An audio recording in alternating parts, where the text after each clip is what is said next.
Good morning, York Rangers. This is Miss Santana with your Women's History Moment. Today we are going to travel to Asia and way into the past. We are going to go to a country called Vietnam. All right, we're going to have to take a little bit of a background over here so that we understand where these fabulous women that we're going to talk about, where did they come from and where did they fit into the history. So bear with me for a second. Here we go. All right, you have to understand in 1st century BC, Vietnamese women had equal rights to men. They were able to rule their clan, which is kind of like their villages. They were able to own their own businesses and actually inherit the property, meaning they could keep their own property.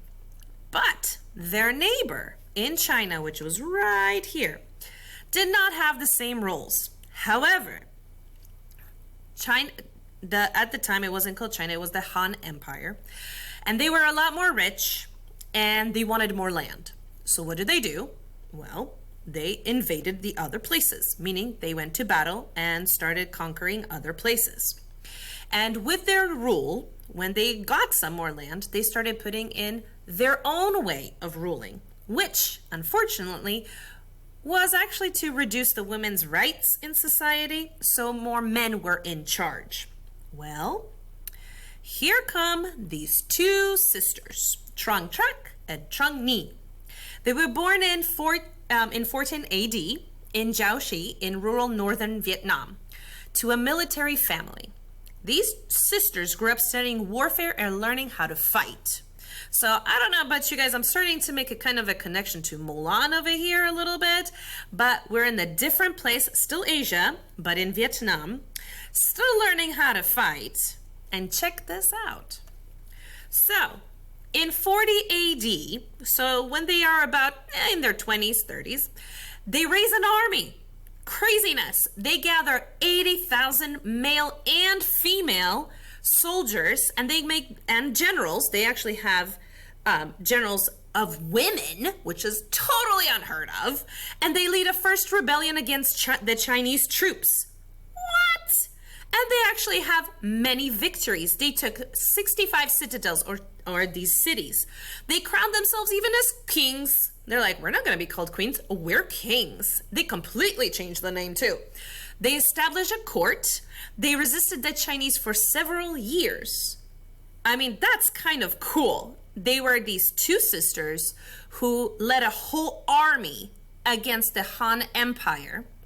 Unfortunately, after several years battling, in 43 AD, the sisters were actually defeated. But the idea that women can rise did not stop there. It was amazing. So they waged these battles. They became stuff of legends and poems and inspirations to others, that they do not need to stay there.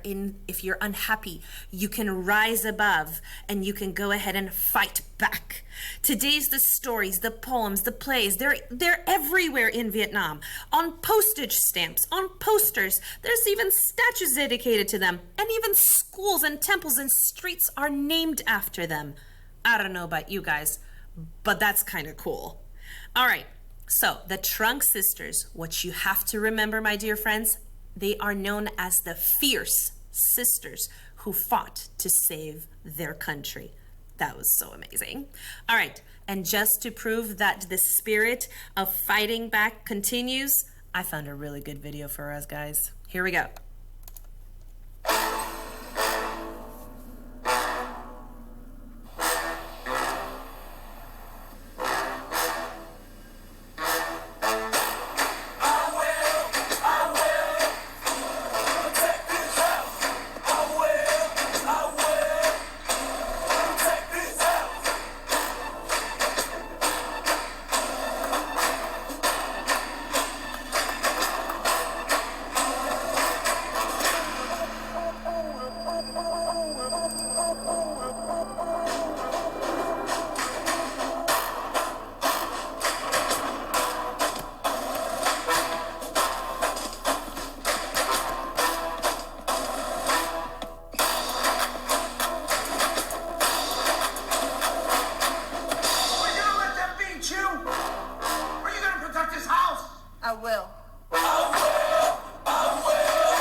Have a great day, Rangers.